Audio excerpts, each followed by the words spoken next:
Ito ba ang ipapakain mo sa asawa ko?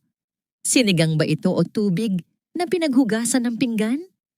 Kahit aso Eloisa ay hindi sisikmurain ng ganitong klaseng luto.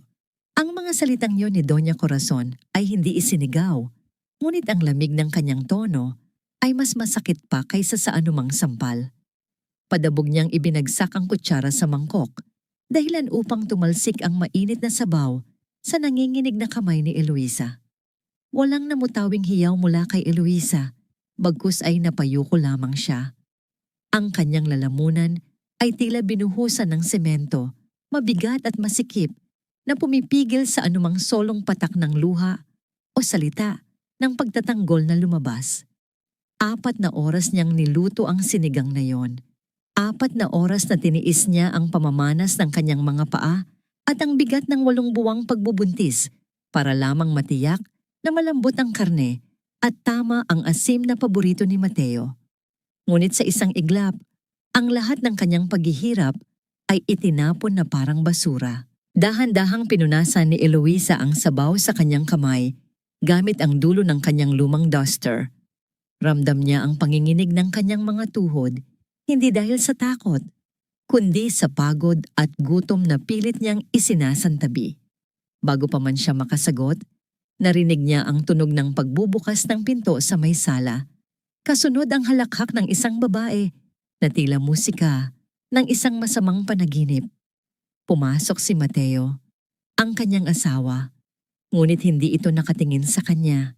Ang mga mata nito ay nakatuon kay Sofia, ang babaeng inuwi nila sa bahay dahil sa utang na loob. Si Sofia ay nakasuot ng isang puting bestida na walang bahid ng dumi. Amoy, mamahaling pabango na agad, sumapaw sa amoy ng bawang at sibuyas na kumapit sa balat ni Eloisa. "Don't worry, tita," malambing na wika ni Sofia habang inilalapag ang ilang paper bag mula sa isang mamahaling restaurant sa lamesa. "I knew Eloisa might be too tired to cook something decent, kaya dumaan na kami ni Matt sa steakhouse. This is US Angus beef." Agad na nagliwanag ang mukha ni Doña Corazon. Isang nangiting kailanman ay hindi niya ipinakita kay Eloisa sa loob ng 6 na taon. Mabilis na ipinaurong ng biyanan ang mangkok ng sinigang na niluto ni Eloisa sa gilid ng mesa. Tila ba ito ay isang nakakadiring insekto na kailangang alisin sa paningin. Umupo sila. Si Mateo, si Sofia at si Doña Corazon. Si Eloisa naman ay nanatiling nakatayo sa gilid, tila isang serbidora sa sarili niyang pamamahay. Walang nag-alok sa kanya ng upuan. Walang nagtanong kung kumain na ba siya o kung kamusta ang kanyang pakiramdam.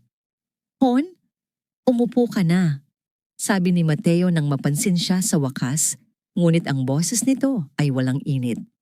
Ito ay ang tono ng isang taong napipilitan lamang dahil sa awa. "Pero busog ka pa naman siguro, di ba? Sabi mo kanina tumikim ka habang nagluluto." Tumango na lang si Eloisa, kahit na ang totoo ay tubig lang ang laman ng tiyan niya simula kaninang tanghali. Pinanood niya silang kumain. Pinanood niya kung paano hiwain ni Sofia ang steak at subuan si Mateo ng isang piraso habang tumatawa.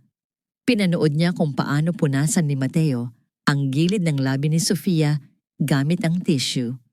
Ang bawat halakhak nila ay parang pinongkarayom na tumutusok sa kanyang dibdib. Siya ang asawa, siya ang nagdadala ng anak ni Mateo, pero sa hapagkainan na ito, siya ay invisible. Siya ay hangin na may amoy pritong isda na pilit nilang di pinapansin.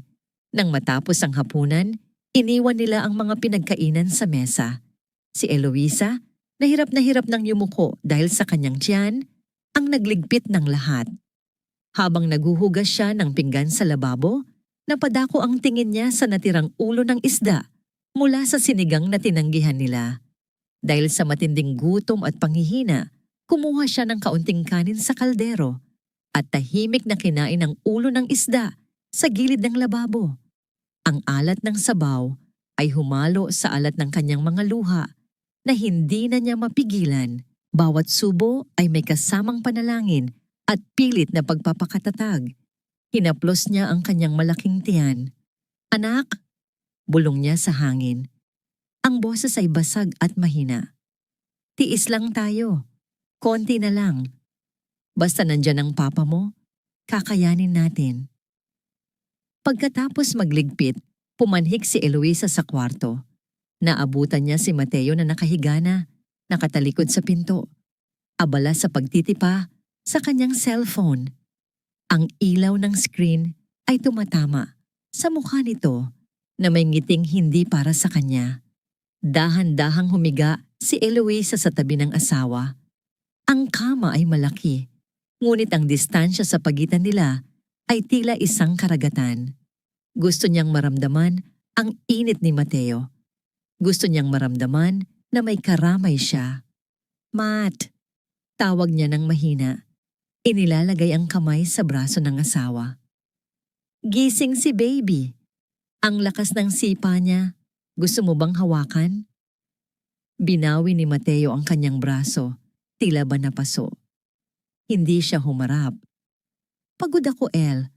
Ang daming problema sa kumpanya. Matulog ka na lang. Ang pagtanggi ay simple, ngunit ang epekto ay nagwasak sa natitirang pag-asa ni Eloisa ngayong gabi. Tumalikod siya, nakaharap sa bintana, kung saan makikita ang pagkidlat sa madilim na langit. Maya-maya, narinig niya ang mahinang pag-vibrate ng cellphone niya sa ibabaw ng bedside table. Isang numero na hindi nakarehistro. Binuksan niya ang mensahe. Ang liwanag ng telepono ay nagdulot ng sakit sa kanyang namamugtong mga mata. Umuwi ka na, prinsesa. Hindi bagay sa isang Montemayor ang mamuhay sa putikan. Huwag mong hayaang hintayin ka namin ng matagal. Nanigas ang buong katawan ni Eloisa. Ang nakaraan na pilit niyang tinalikuran at ibinaon sa limot ay kumakatok na muli. Mabilis niyang binura ang mensahe. Ang puso niya ay kumabog ng mabilis sa takot na baka makita ito ni Mateo. Ngunit nang lingunin niya ang asawa, nakita niyang tulog na ito o nagtutulog-tulugan. Kinabukasan, habang nag-aagaw ang dilim at liwanag, nagising si Eloisa sa tunog ng pag-iimpake. Nakatayo si Mateo sa paanan ng kama, bihis na bihis at may hila-hilang maleta. Aalis ako, sabi ni Mateo nang hindi man lang tumitingin sa mga mata ni Eloisa. May emergency meeting sa Cebu para sa project. 3 araw ako mawawala. Bumangon si Eloisa ng mabilis. Ang kaba ay agad na sumunggab sa kanyang dibdib. Pero Matt, kabuwanan ko na. Sabi ng doktor, anumang oras ay pwede akong manganak. At may bagyong paparating. Tumigil si Mateo sa pag-aayos ng kanyang kurbata. Tumingin siya kay Eloisa, ngunit wala doon ang pag-aalala ng isang ama o asawa. Ang naroon lang ay ang pagkainis ng isang taong naaabala. Nandyan naman si Mama at si Sofia. Dito muna siya matutulog para samahan kayo. Sagot ni Mateo nang walang gatol. Huwag ka ngang praning, Eloisa. Trabaho ito. Para sa inyo rin ito. Bago pa man makapagsalita si Eloisa, tumalikod na si Mateo at lumabas ng kwarto. Narinig ni Eloisa ang bawat hakbang nito pababa ng hagdan, palayo sa kanya. Ang tunog ng pagsara ng main door sa ibaba ay umalingaw-ngaw sa buong bahay, tila isang pinto ng kulungan na isinara. Naiwan si Eloisa sa gitna ng katahimikan, kasama ang isang biyanan na galit sa kanya, isang babaeng nais agawin ang pwesto niya, at isang bagyong nagbabadyang winasak ang lahat ng natitira sa kanya. Ang pagalis ni Mateo ay tila hudyat sa kalangitan upang pakawalan ang galit nito. Sa labas, ang hangin ay nagsisimula nang humihip ng marahas, hinahampas ang mga sanga ng puno sa bintana, habang sa loob ng bahay, isang ibang uri ng bagyo ang namumuo. Naiwan si Eloisa, kasama ang kanyang biyenan, at ang babaeng dahan-dahang umaagaw sa kanyang mundo. Si Sofia ay hindi umalis. Sa halip, kumilos ito na tila siya ang tunay na may-ari ng pamamahay, prenteng nakaupo sa sofa habang humihigop ng tsaa na si Eloisa mismo ang nagtimpla. Nang pumasok si Eloisa sa kusina upang hugasan ang mga tasa, Naramdaman niya ang presensya ni Sofia sa kanyang likuran. Wala na ang maamong mukha na ipinapakita nito kapag kaharap si Mateo. Ang nangiti ni Sofia ngayon ay puno ng pangungutya. Isang matalim na tingin na bumabagtas mula sa magulo at pawisang buhok ni Eloisa hanggang sa kanyang manas na mga paa. You know, Eloisa, panimula ni Sofia, ang boses ay mababa, ngunit puno ng lason.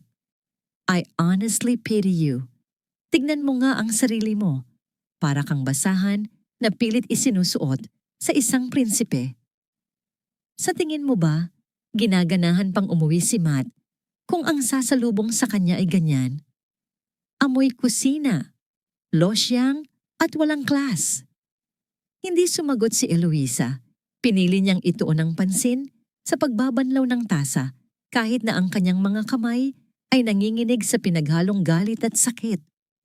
Alam niyang totoo ang sinasabi nito, hindi dahil sa siya ay pangit, kundi dahil ibinigay niya ang lahat ng kanyang ganda at lakas para pagsilbihan ng asawang hindi naman nakaka-appreciate nito. Bakit hindi ka nalang umalis? Patuloy ni Sofia, humakbang ito palapit at bumulong sa kanyang tainga. Give up. Everyone knows Matt is miserable with you. Hinihintay ka na lang niyang manganak para hiwalayan ka ng tuluyan. Bago pa man makasagot si Eloisa, narinig nila ang naghihisteryang boses ni Doña Corazon mula sa sala. Mabilis na nagbago ang anyo ni Sofia. Bumalik ang maamong mukha at ang boses na puno ng pag-aalala habang tumatakbo ito palabas ng kusina. Sumunod si Eloisa. Mabigat ang bawat hakbang. Naabutan nilang naghahalongkat ng mga unan sa sofa ang Donya. Ang mukha nito ay pula sa galit at taranta. Ang sing-sing ko! Ang rubiring na pamana ng lola ko. Inilapag ko lang dito kanina. Bago ako mag-CR, bakit nawawala? Tita, calm down. Ani Sofia, hinahaplos ang likod ng matanda. Baka nahulog lang. Let's look for it. Naghahanap sila. Ngunit habang tumatagal, nakita ni Eloisa ang palihim na sulyap ni Sofia sa kanya. Isang sulyap ng tagumpay. Wala dito, tita. Wika ni Sofia. Tumingin ito kay Eloisa nang may halong mali siya. Wala naman tayong ibang kasama dito, di ba? At Eloisa was cleaning here earlier. Bumaling si Doña Corazon kay Eloisa. Ang mga mata ay nanlilisik.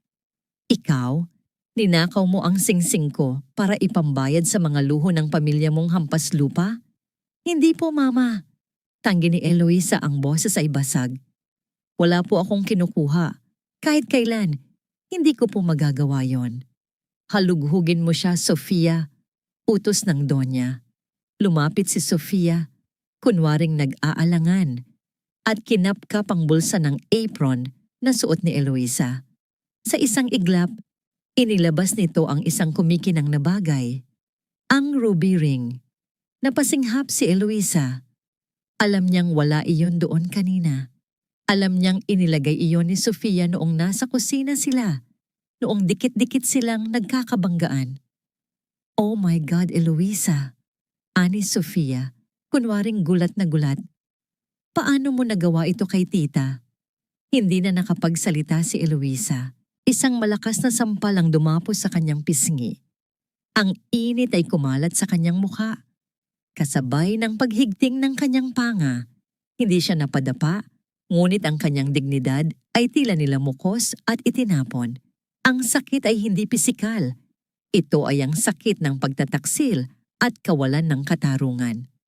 Magnanakaw, sinungaling, sigaw ni Doña Corazon. Lumayas ka sa harap ko, hindi kita gustong makita. Ngunit sa labas, ang bagyo ay bumubuhos na ng malakas. Ang ulan ay tila mga latigo sa bubong. Doon ka sa bodega, utos ng Donya. Hinila nito ang braso ni Eloisa ng marahas, hindi alintana ang kanyang malaking tiyan. Doon ka na babagay kasama ng mga alikabok at daga hanggang sa bumalik ang anak ko at palayasin ka niya. Kinaladkad siya ng biyenan patungo sa maliit na kwarto sa ilalim ng hagdan, ang dating lagayan ng mga sirang kasangkapan. Madilim masikip at amoy luma. Itinulak siya papasok. Napahawak si Eloisa sa pader upang hindi matumba. Ang pinto ay isinara ng padabog at narinig niya ang pagpihit ng susi mula sa labas. Naiwan si Eloisa sa kadiliman. Ang tanging liwanag ay nagmumula sa maliit na siwang sa ilalim ng pinto. Umupo siya sa sahig, niyakap ang kanyang mga tuhod at hinaplos ang kanyang tiyan. Ang luha ay tahimik na umagos sa kanyang pisngi. Sa gitna ng alikabok at dilim, naalala niya kung sino siya. Hindi siya isang magnanakaw, hindi siya isang katulong. Siya ay isang Montemayor. Upang pakalmahin ang sarili at ang sanggol na hindi mapakali sa kanyang sinapupunan, nagsimula siyang humuni. Isang lumang kanta, isang Cancio de Cuna, na inaawit ng kanyang ina noong nabubuhay pa ito sa kanilang mansyon. Ang melodya ay malungkot ngunit marangal, pumipiglas laban sa ingay ng kulog sa labas. Ito ang kanyang munting paghihimagsik. Ang patunay na kahit anong gawin nila, hindi nila maaalis ang dugong nananalaytay sa kanyang ugat. Habang siya ay kumakanta, narinig niya ang boses ni Sofia sa labas ng pinto. Tila may kausap sa telepono. Oo, nakalak na siya. Don't worry, malapit na. Ang plano ay tumatakbo ng maayos. Pagbalik ni Matt, wala na siyang uuwian.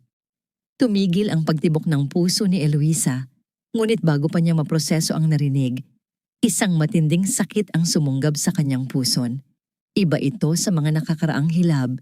Ito ay tila isang puwersang humihila sa kanyang buong pagkatao pababa. Napasinghap siya at napahawak sa kanyang tiyan. Isang mainit na likido ang dumaloy sa kanyang mga binti.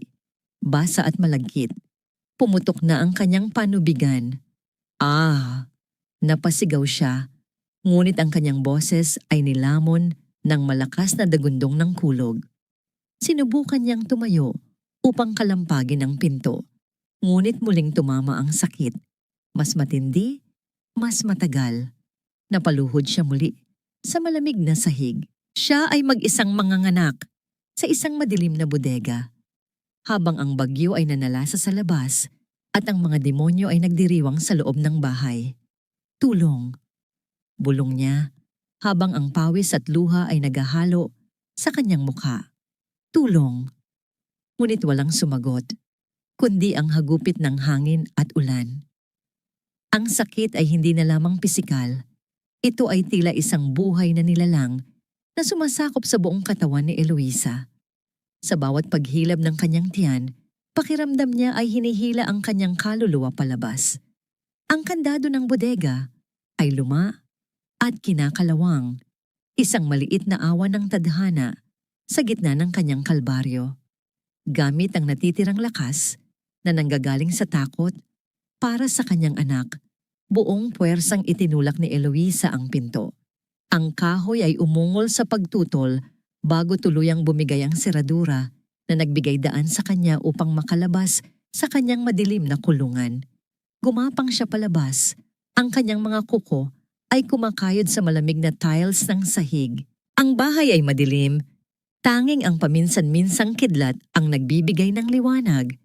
Kailangan niyang maabot ang telepono sa may itaas ng hagdanan, sa may pasilyo malapit sa kwarto nila, dahil doon niya naiwan ang kanyang cellphone bago siya kaladkarin ng biyanan. Bawat hakbang sa hagdan ay isang pasakit. Ang kanyang hininga ay kapos, at ang pawis ay humahalo sa kanyang mga luha. Nang marating niya ang kalagitnaan ng hagdanan, isang anino ang tumambad sa tuktok. Si Sofia. Nakatayo ito doon, nakapamaywang, tila isang rebulto ng kawalang malasakit habang pinapanood ang paghihirap ni Eloisa. Hawak nito ang cellphone ni Eloisa na tila isang laruan. Tulong! Ang paos na bulong ni Eloisa, iniunat ang kamay. Ibigay mo sa akin ang telepono. Manganganak na ako. Ngumisi si Sofia, isang ngiting hindi umabot sa kanyang mga mata. Dahan-dahan, inilapag nito ang cellphone sa sahig, sa pinakamataas na baitang, ngunit sadyang inilagay ang isang madulas na tsinelas sa dadaanan ni Eloisa. Kunin mo kung kaya mo. Wika ni Sofia bago tumalikod at naglakad palayo. Iniiwan si Eloisa sa bingit ng hagdan.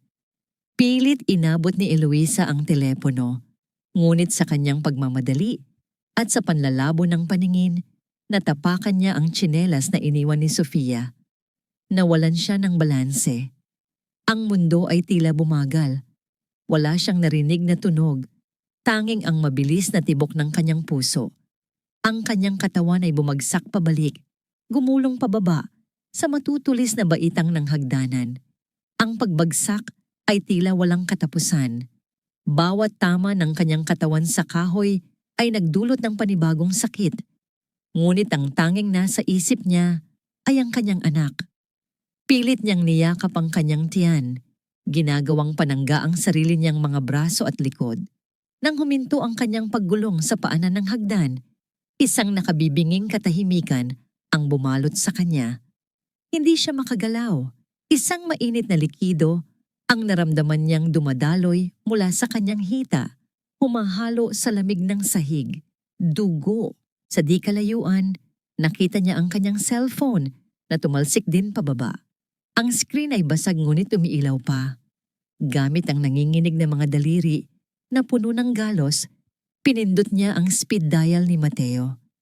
Ito ang huling pag-asa ng isang asawang nagmamahal. Nagring ang telepono. 1, 2, 3. Sa kabilang linya sumagot si Mateo. Ngunit bago pa man makapagsalita si Eloisa Memon,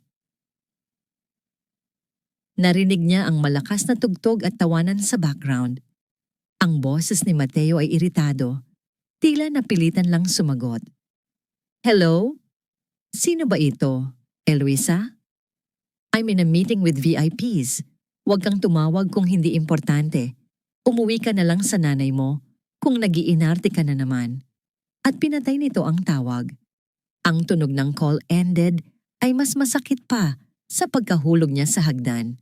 Doon, sa malamig na sahig habang unti-unting nauubos ang kanyang lakas, namatay ang Eloisa na mapagmahal na asawa. Ang kanyang puso ay nadurog, hindi dahil sa sakit, kundi dahil sa katotohanan na ang lalaking kanyang sinamba ay hinayaan siyang mamatay. Ang kanyang paningin ay nagsisimula ng magdilim. Alam niyang wala ng oras. Ang kanyang mga daliri na ngayon ay nababahiran na ng sariling dugo ay nagtipa ng isang numero na 6 na taon na niyang hindi tinatawagan.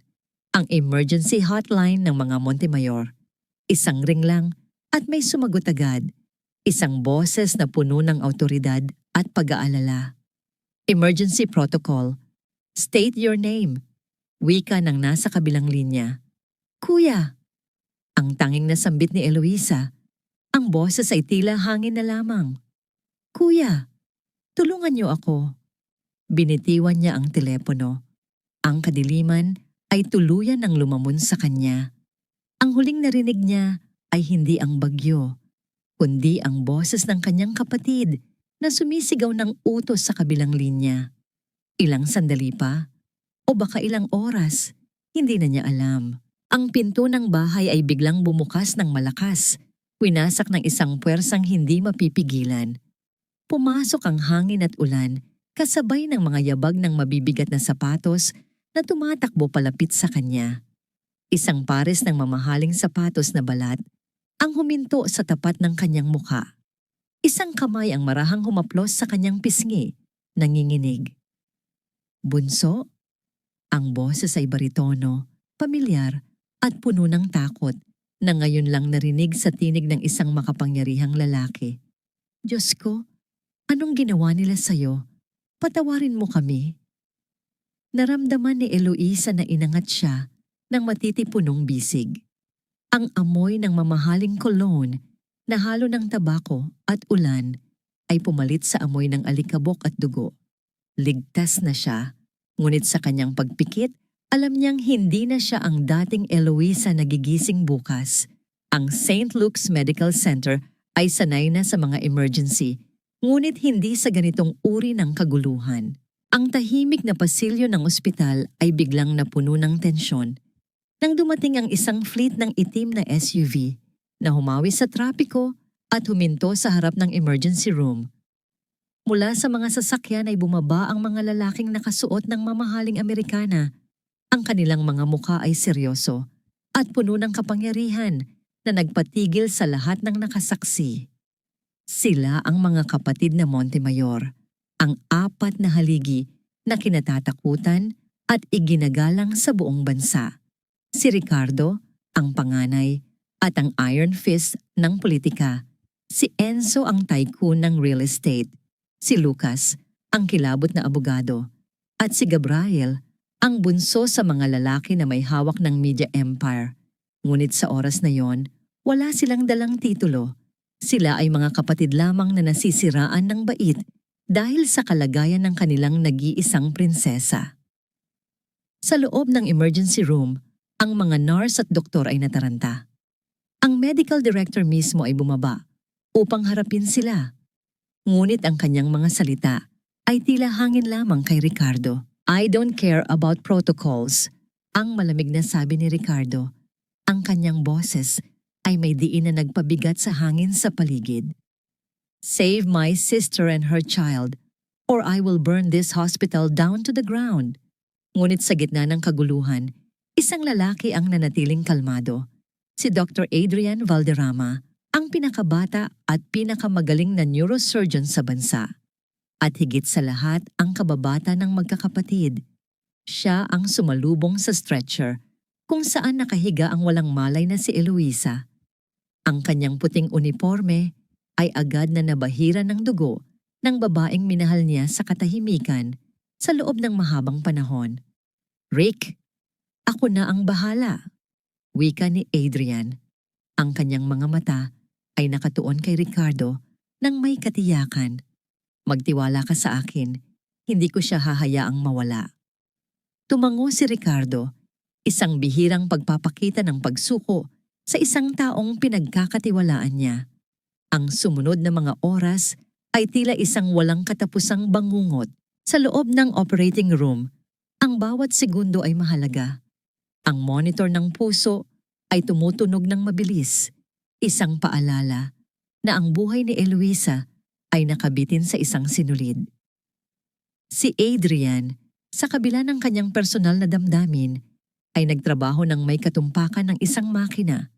Ang kanyang mga kamay ay matatag habang sinisikap niyang isalba ang mag-ina. Sa labas, ang apat na magkakapatid ay naghihintay sa pribadong waiting area. Si Enzo ay nakatayo sa bintana. Nakakuyom ang mga kamao habang tinititigan ang lungsod na tila gusto niyang wasakin. Si Lucas ay may kausap sa telepono, ang boses ay mababa ngunit puno ng banta habang inuutusan ng kanyang mga investigador na hanapin ang lahat ng detalye tungkol kay Mateo at Sofia. Si Gabriel ay nakaupo sa sulok, nakayuko, nagdarasal. At si Ricardo, siya ay nakatayo sa tapat ng pinto ng operating room, tila isang gwardiya na handang makipagbuno kay kamatayan. Nang bumukas ang pinto ng OR matapos ang 5 oras, sabay-sabay silang napalingon. Lumabas si Adrian, pagod na pagod. Tinatanggal ang kanyang maskara. "She's stable," bungad ni Adrian. At isang kolektibong buntong hininga ang pinakawalan ng magkakapatid. "Naagapan natin ang internal bleeding, but she is very weak," ang sanggol. "She's a fighter. Maliit siya at nasa incubator, pero mabubuhay siya." Lumapit si Ricardo kay Adrian at tinapik ito sa balikat. Walang salita ang kailangan. Ang higpit ng hawak niya ay sapat na pasasalamat. Pumasok sila sa recovery room kung saan inilipat si Eloisa. Ang makita ang kanilang bunsong kapatid na nakaratay, maputla at puno ng tubo ay nagdulot ng sakit na hindi kayang gamutin ng yaman o kapangyarihan. Si Eloisa, na dating puno ng buhay at tawa, ay tila isang manikang nabasag. Dahan-dahang lumapit si Ricardo sa kama. Hinawakan niya ang kamay ni Eloisa na napakalamig. Isang solong luha ang tumakas mula sa mata ng taong kilala sa pagiging walang emosyon. "I'm sorry, bunso," bulong niya. Ang boses ay basag. "We let you go because we wanted you to be happy. Akala namin..." Ang pagbibigay sa iyo ng kalayaan ay pagmamahal. We were wrong. Masyado kaming naging kampante. Hinalikan niya ang noo ng kapatid. But I promise you this, they will pay. I will strip him of everything he thinks he owns until he realizes that his biggest loss is you. Sa gilid, tahimik na pinapanood ni Adrian ang eksena. Ang kanyang puso ay kumikirot hindi lamang para sa kaibigan, kundi para sa babaeng mahal niya. Naaalala niya ang Eloisa noon, ang babaeng may pangarap, ang babaeng pinili, ang pag-ibig kaysa sa yaman. At ngayon, nakikita niya ang resulta ng pagpili na yon.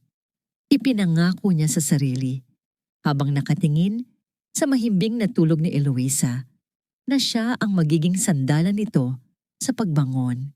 Hindi bilang doktor, kundi bilang lalaking handang maghintay hanggang sa maghilom ang mga sugat nito. 2 araw ang lumipas. Sa lumang bahay na inuupahan ni Mateo, bumalik ang lalaki mula sa kanyang business trip. Inaasahan niyang sasalubungin siya ng amoy ng niluluto ni Eloisa o ng sermon ng kanyang ina. Ngunit ang bumungad sa kanya ay katahimikan. Ang bahay ay malinis, masyadong malinis. Walang bakas ng dugo sa hagdanan. Tila ba walang nangyaring aksidente. Ngunit ang kakaibang amoy ng matapang na disinfectant ay nanunuot sa ilong niya. El? Ma? Tawag niya. Ngunit ang boses niya ay bumalik lang sa kanya bilang echo. Umakyat siya sa kwarto. Ang mga gamit ni Eloisa ay naroon pa, pero parang may kulang. Ang buhay ng kwarto ay wala na. Sa ibabaw ng bedside table, kung saan dati ay nakalagay ang kanilang picture frame, may isang brown envelope na nakapatong. Kinabahan si Mateo. Dahan-dahan niyang nilapitan ito. Binuksan niya ang envelope at binasa ang laman. Ang kanyang mga kamay ay nagsimulang manginig. Hindi ito love letter. Hindi ito listahan ng bibilhin. Ito ay isang legal na dokumento. Nakatatak ang pangalan ng pinakamalaking law firm sa bansa. Petition for annulment. At sa ilalim nito, isang maikling sulat kamay na mensahe, hindi mula kay Eloisa, kundi sa isang sulat na pamilyar sa kanya, ang sulat ni Ricardo Montemayor. You broke her. Now, prepared to be broken. Napaupo si Mateo sa kama, ang papel ay nalukot sa kanyang kamay. Sa unang pagkakataon, naramdaman niya ang tunay na takot, hindi dahil sa banta, kundi dahil sa biglang pagkawala ng babaeng akala niya ay laging nandyan lang, naghihintay sa kanya sa kabila ng lahat. Nakatulala si Mateo sa papel na hawak niya. Ang mga letra ng petition for annulment ay tila sumasayaw at nanlalabo sa kanyang paningin. Ang katahimikan ng bahay ay binasag ng pagpasok ni Sofia. Bit-bit ang ilang paper bag mula sa shopping, na tila walang pakialam sa bigat ng hangin sa loob ng silid. Matt, what's wrong? Tanong ni Sofia, ngunit ang tono niya ay hindi nag-aalala, kundi naiinis. Lumapit ito at sinilip ang papel. Nang mabasa ang nilalaman, isang nangiting tagumpay ang sandaling gumuhit sa kanyang labi bago niya ito pinalitan ng kunwaring gulat. See? Sabi ko sa'yo, may iba na yan. Hindi ka iiwan ng babae ng ganun-ganun lang kung walang reserba. Baka sumama na siya sa lalaking tumundo sa kanya. Sa unang pagkakataon, hindi naniwala si Mateo kay Sofia. May kung anong kirot sa kanyang dibdib na nagsasabing mali ang paratang nito. Marahas niyang inalis ang kamay ni Sofia sa kanyang balikat at nagsimulang maghalungkat sa kwarto. Hinanap niya ang mga damit ni Eloisa, ang mga gamit nito. Wala na ang mga ito. Ngunit sa kanyang paghila sa punda ng unan na laging yakap ng asawa, may nahulog na isang lumang kwaderno. Ito ay may balat na kupas na asul, tila ilang taon nang iniingatan. Umupo si Mateo sa gilid ng kama. Ang kanyang mga kamay ay nanginginig habang binubuksan ang pregnancy diary ni Eloisa. Ang unang pahina ay may petsa noong nalaman nilang magkakaanak sila. Binasa niya ito at sa bawat salita, parang naririnig niya ang boses ni Eloisa. Malambing, puno ng pag-asa at walang bahid ng sumbat. Mahal na diary, ngayon ko nalaman na buntis ako. Gusto ko sanang ibili ng lechon manok si Matt para mag-celebrate kami. Pero kulang ang budget. Ipinangbili ko na lang ng vitamins niya kasi sabi niya pagod siya sa trabaho. Okay lang, basta healthy siya. Ang saya-saya ko, magiging papa na ang mahal ko. Lumipat siya sa pahina noong nakaraang buwan. Ang likot-likot ni baby ngayon. Sinubukan kong ipahawak kay Matt ang tiyan ko, pero tinapik niya lang ang kamay ko. Pagod daw siya. Naiintindihan ko naman. Para sa future din namin ang pagtatrabaho niya. Kinain ko na lang yung tira niyang ulam kanina. Sayang kasi. Sabi ni Mama ang takaw ko daw, pero gutom na gutom lang talaga ako. At ang huling entry na isinulat noong gabing iyon, ang gabi ng hapunan. Ang tinta ay may bakas ng natuyong luha. Nagluto ako ng sinigang. 4 na oras. Masakit ang likod ko. Pero okay lang kasi paborito niya to. Pero hindi niya ginagalaw. Ang sakit, diary. Ang sakit makita na parang hangin lang ako sa kanya kapag nandyan si Sofia. Minsan tinatanong ko ang sarili ko, ako pa ba ang mahal niya? O naging pabigat na lang ako pero hindi ako susuko. Mahal ko siya. Sana mahalin niya rin kami ni baby ulit. Isang patak ng luha ang bumagsak mula sa mata ni Mateo. Dumapo sa papel at humalo sa lumang luha ni Eloisa. Ang kanyang dibdib ay sumikip sa sobrang pagsisisi. Ang imahe ng kanyang asawa na nagtitiis ng gutom, nag-iipon para sa kanya, at nagmamahal sa kabila ng kanyang malamig na pagtrato ay bumangga sa katotohanan ng kanyang sariling kapabayaan.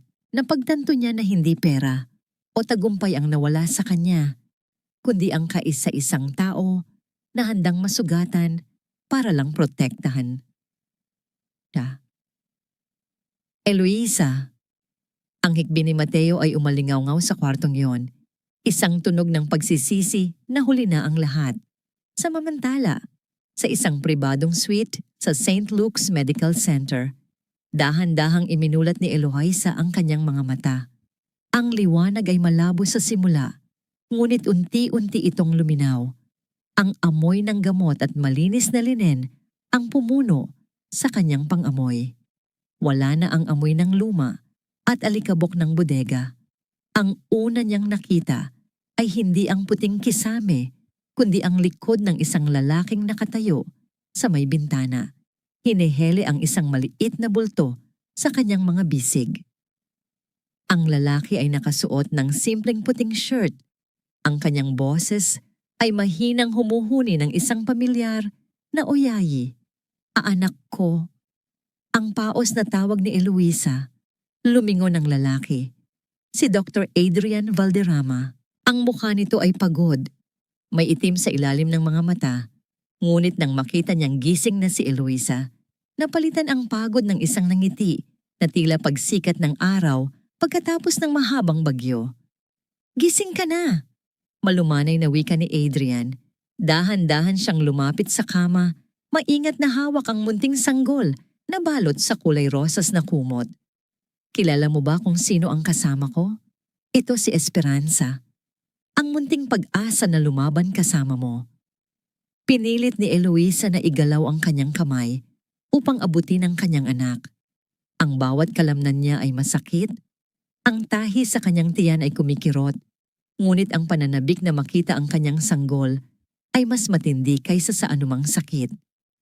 Inilapit ni Adrian si Esperanza sa kanya. Ang sanggol ay napakaliit.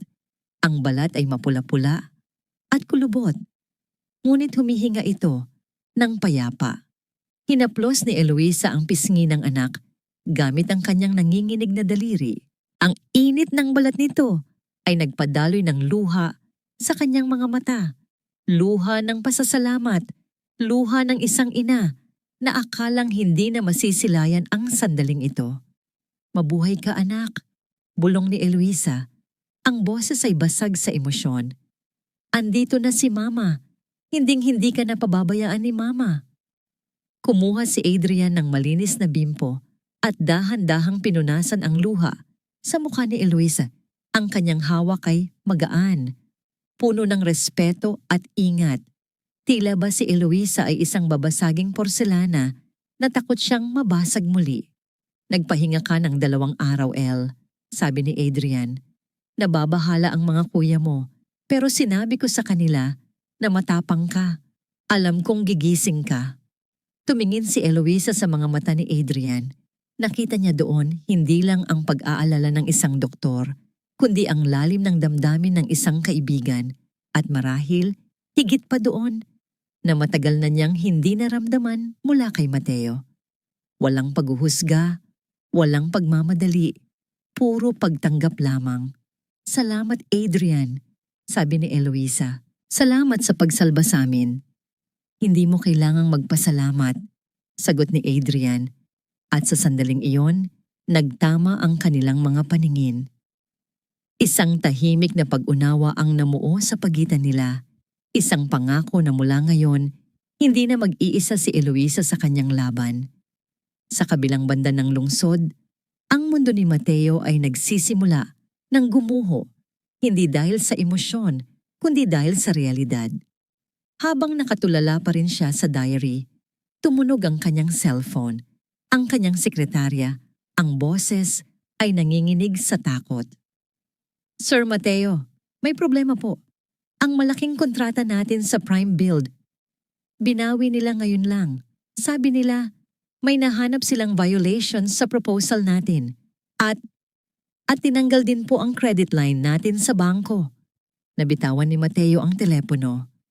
Ang Prime Build ang pinakamalaking proyekto na inaasahan niyang mag-aahon sa kumpanya at magpapatunay sa kanyang galing. Kung wala ito, bagsak siya. Bago pa siya makahuma, may kumatok ng malakas sa pinto ng bahay. Isang lalaking naka-uniforme ng sheriff ang nag-abot ng isa pang dokumento kay Sofia na nagbukas ng pinto. Notice of eviction! Basa ng sheriff ng malakas, sapat para marinig ni Mateo mula sa sala. Ang tunay na may-ari ng property na ito, ang Montemayor Holdings, ay nagdesisyon na bawin ang lease. Mayroon kayong 24 oras para lisanin ang bahay. Nanlaki ang mga mata ni Mateo. Montemayor Holdings, ang apelyido ni Eloisa. Ang apelyidong tinalikuran nito para sa kanya. Ngayon, ang apelyidong yon ang humahabol sa kanya upang bawiin ang lahat.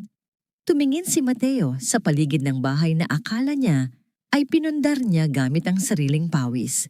Ngayon, napagtanto niya na ang bawat pader, bawat muebles at bawat tagumpay na tinatamasa niya ay nakatayo sa pundasyon ng sakripisyo ng babaeng kanyang itinapon. Matt! Tili ni Sofia ang mukha ay puno ng panik at galit. Anong ibig sabihin nito? Saan tayo titira? You told me you own this house. Tinitigan lang siya ni Mateo. Ang mukha ni Sofia na dati ay tila anghel sa kanyang paningin ay nagmumukha ng demonyo ng kasakiman. At sa kanyang isip, ang imahe ni Eloisa na nakangiti habang hinahati ang kaisa-isang itlog para sa kanilang almusal noon ay bumalik ng may kirot. Wala na, bulong ni Mateo habang ang bigat ng pagsisisi ay dumadagan sa kanyang balikat. Wala na ang lahat. Ang init ng tanghali ay tila nanunuot sa manipis na dingding ng bagong inuupahang apartment ni Mateo. Malayo ito sa air-conditioned na mansyon na nakasanayan nila. Dito, ang bawat ingay ng kapitbahay ay dinig na dinig at ang amoy ng usok ng sasakyan mula sa kalsada ay humahalo sa amoy ng pritong tuyo. Bumagsak si Mateo sa isang lumang sofa na nabili nila sa surplus shop. Ang pawis ay tumutulo sa kanyang noo. Pagod na pagod siya sa paghakot ng mga gamit dahil wala na silang pambayad sa mga kargador. Tumingin siya sa paligid. Ang sala ay masikip. Puno ng mga kahon na hindi pa naiaayos. Sa isang sulok, nakaupo si Doña Corazon. Pinapaypayan ang sarili gamit ang isang lumang dyaryo.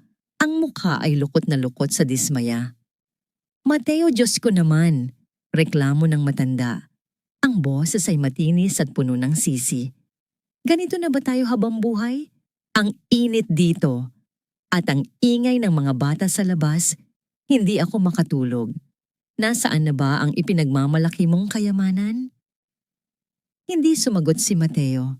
Wala siyang maisagot. Hinanap ng kanyang mga mata si Sofia. Umaasang makakakuha ng kahit kaunting suporta o pag-aasikaso. Nakita niya ito sa kusina, nakatitig sa lababo na puno ng hugas.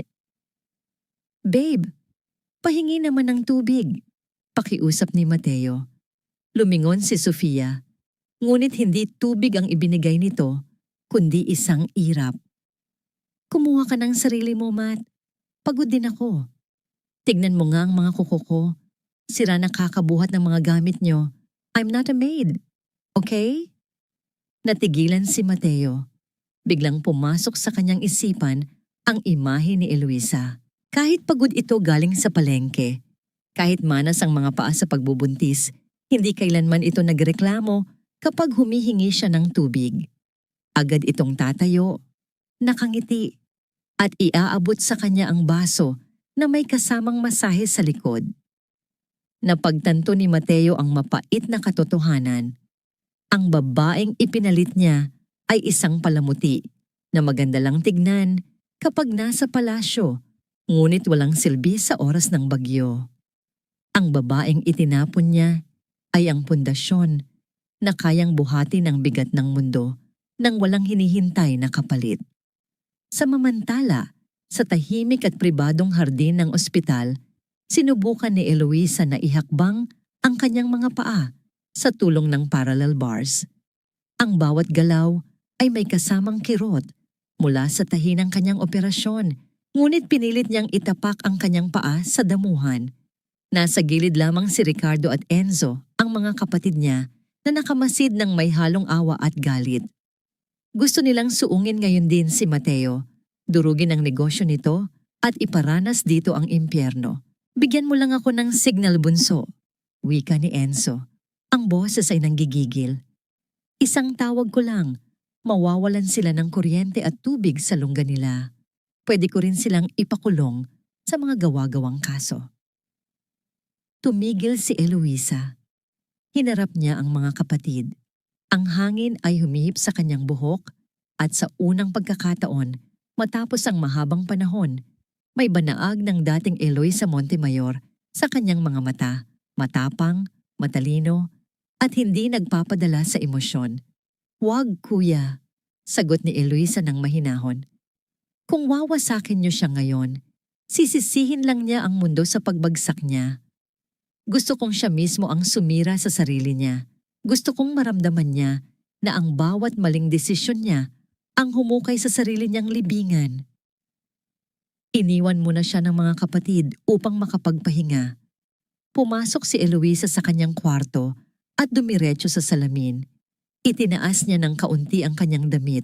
Nakita niya ang mahabang pilad sa kanyang tiyan, ang mga stretch marks na dulot ng pagbubuntis, at ang kanyang katawan na hindi na kasing kinis ng dati. Napaluha siya. Pakiramdam niya ay isa siyang sirang gusali. "Ang pangit ko na," bulong niya sa sarili habang hinahaplos ang pilad. Sino pa ang magmamahal sa ganito? Hindi niya namalaya na nakapasok na pala si Adrian. Tahimik itong lumapit at tumayo sa kanyang likuran. Nakatingin sa refleksyon nila sa salamin. "Huwag mong sabihin iyan," malambing na wika ni Adrian. Hindi ito umiwas ng tingin sa kanyang pilat. Sa halip, tinitigan niya ito ng may respeto. "Ang pilat na yan ay hindi kapintasan, El. Iyan ang tanda na ikaw ay isang mandirigma.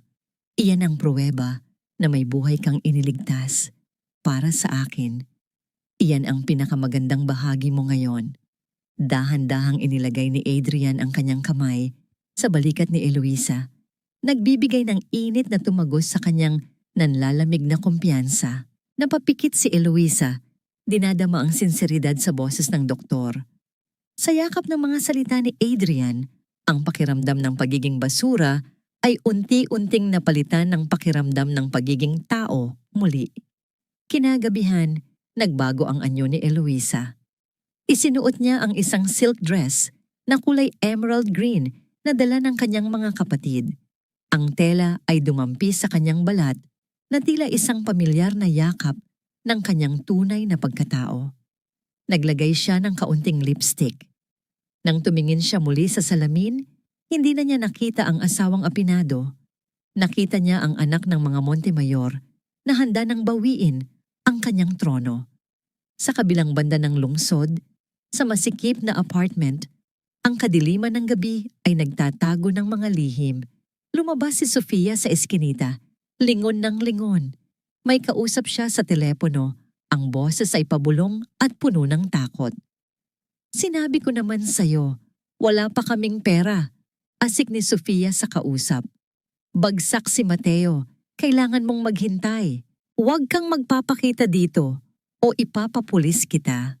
Binaba niya ang telepono at may inabot na maliit na sobre sa isang lalaking nakasuot ng jacket sa dilim.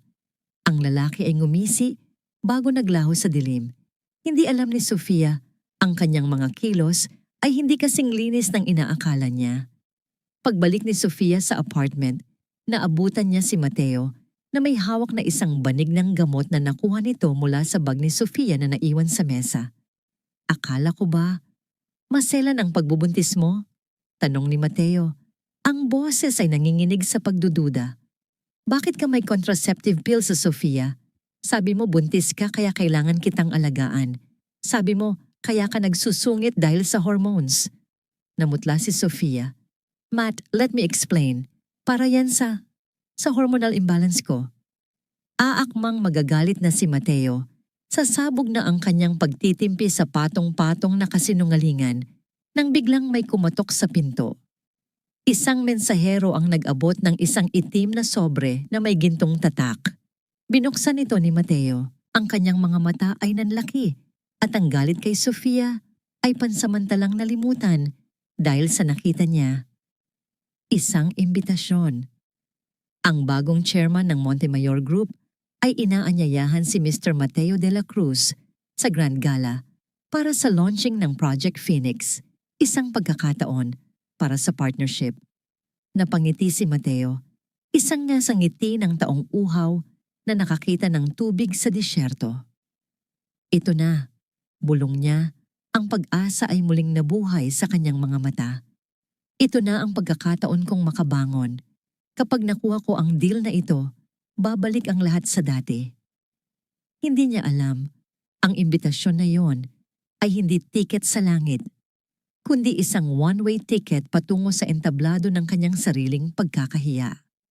Ang hangin sa hardin ng ospital ay may dalang amoy ng sampaguita, sariwa at payapa, na tila nagbabadya ng bagong simula. Nakaupo si Eloisa sa isang bench, pinapanood ang paglubog ng araw na nagpipinta ng kulay kahel at lila sa kalangitan. Sa kanyang tabi ay ang pram, kung saan mahimbing na natutulog si Esperanza. Sa wakas, pagkatapos ng unos, naramdaman niya ang katahimikan na matagal na niyang ipinagdamot sa sarili. Tila bumalik ang kanyang gunita 10 taon na ang nakalilipas noong kolehiyo pa sila. Naaalala niya ang isang lalaking laging nakaupo sa likuran ng library, pasulyap-sulyap sa kanya habang nagbabasa ng makakapal na libro sa medisina. Si Adrian, noon, akala niya ay suplado ito o masyadong seryoso sa pag-aaral. Hindi niya alam na ang bawat tingin nito ay puno ng paghanga na hindi masabi-sabi. Pinili niya si Mateo, ang maingay, ang life of the party, ang lalaking nangako ng buwan at bituin. Ngayon, napagtanto niya na minsan, ang tunay na pag-ibig ay hindi maingay. Ito ay tahimik, matiyaga, at handang maghintay sa gilid hanggang sa kailanganin mo ito. Nabalik lamang ang diwa ni Eloisa sa kasalukuyan nang maramdaman niya ang isang mainit na jacket na ipinatong sa kanyang balikat. Lumingon siya at nakita si Adrian, nakangiti ng tipid. Ang mga mata ay puno ng pag-aalaga. Lalamig na ang hangin, El, wika ni Adrian habang inaayos ang jacket sa paligid niya. Baka binibinat ka pa. Ingatan mo ang sarili mo, hindi lang para kay Esperanza, kundi para sa amin na nagmamahal sa'yo. Namula si Eloisa. Ang dami mong alam, Doc. Biro niya. Bagaman ang puso niya ay kumabog ng mabilis sa simpleng kilos na yon. Naupo si Adrian sa tabi niya. Nag-iwan ng sapat na distansya bilang respeto, ngunit sapat na lapit para maramdaman niya ang init ng presensya nito. Alam mo ba, panimula ni Adrian habang nakatingin sa natutulog na sanggol. Noong nalaman kong ikinasal ka kay Mateo, muntik na akong mag-drop out sa med school. Sabi ko, para saan pa ang pagiging doktor kung hindi ko naman nagamot ang sarili kong puso? Tumawa siya ng mahina, isang tawang puno ng pait at tamis. Pero naisip ko, baka balang araw, kailanganin mo ng isang magaling na doktor. Kaya nag-aral ako ng mabuti. At tingnan mo nga naman, tama ako. Tumingin si Eloisa sa kanya. Nakita ang katotohanan sa mga mata nito. Ang pagsisisi ay muling kumurot sa kanyang dibdib. Hindi dahil sa nawalang panahon, kundi dahil sa bulag siya noon sa kung ano ang tunay na mahalaga. Sorry Adrian, bulong ni Eloisa. Sorry kung nasaktan kita noon. Umiling si Adrian at marahang hinawakan ang kamay ni Eloisa na nakapatong sa kanyang kandungan. Ang kanyang palad ay mainit at magaspang, tanda ng isang taong nagtatrabaho gamit ang kamay at puso. Wala kang kasalanan, El, sagot ni Adrian. Ang pag-ibig ay hindi hinihingi ng tawad. Ito ay ibinibigay ng kusa. At ngayon, nandito lang ako. Hindi ako nagmamadali. Hihintayin kong gumaling ka. Hindi lang ang katawan mo, kundi pati ang puso mo. Yumuko si Adrian at inayos ang sintas ng sapatos ni Eloisa na natanggal. Ang simpleng aksyon na yon, ang isang tanyag na neurosurgeon na lumuluhod sa damuhan para itali ang sapatos ng isang iniwanang asawa, ay nagdulot ng kilig na matagal nang patay sa puso ni Eloisa. Ito ang pag-ibig na hindi kailangang ipagsigawan. Ito ay nararamdaman sa maliliit na bagay. Sa kabilang banda ng lungsod, ang gabi ay hindi kasing payapa. Sa masikip na kusina ng inuupahang apartment, pinapanood ni Mateo si Sofia na nagluluto ng instant noodles. Ang buhok nito ay magulo at ang suot na duster ay gusot-gusot. Wala na ang Sofia na laging amoy pabango at naka-makeup. Matt, wala na tayong gas. Reklamo ni Sofia, padabog na ibinaba ang sandok. Pakibili naman sa tindahan sa kanto at bumili ka na rin ng sigarilyo ko. Tinitigan siya ni Mateo. Naalala niya si Eloisa. Kapag naubusan sila ng gas noon, si Eloisa pa ang magso-sorry at agad nagagawa ng paraan. Magluluto gamit ang electric stove o bibili ng ulam para hindi siya magutom. Si Eloisa na laging inuuna ang kapakanan niya bago ang sarili. Pagod ako, Sofia, sagot ni Mateo. Ang boses ay pagod na pagod. Ikaw na ang bumili at tigilan mo na yang paninigarilyo mo. Akala ko ba buntis ka? Umirap si Sofia. Wala ka talagang kwenta. Kung alam ko lang na maghihirap ako sa'yo, sana hindi na ako sumama. Ang mga salitang yon ay tila sampal kay Mateo. Tumalikod siya at lumabas ng apartment upang magpahangin, dala ang bigat ng pagsisisi na araw-araw ay palalim ng palalim. Naglakad siya hanggang makarating sa tapat ng ospital kung saan alam niyang naroon si Eloisa.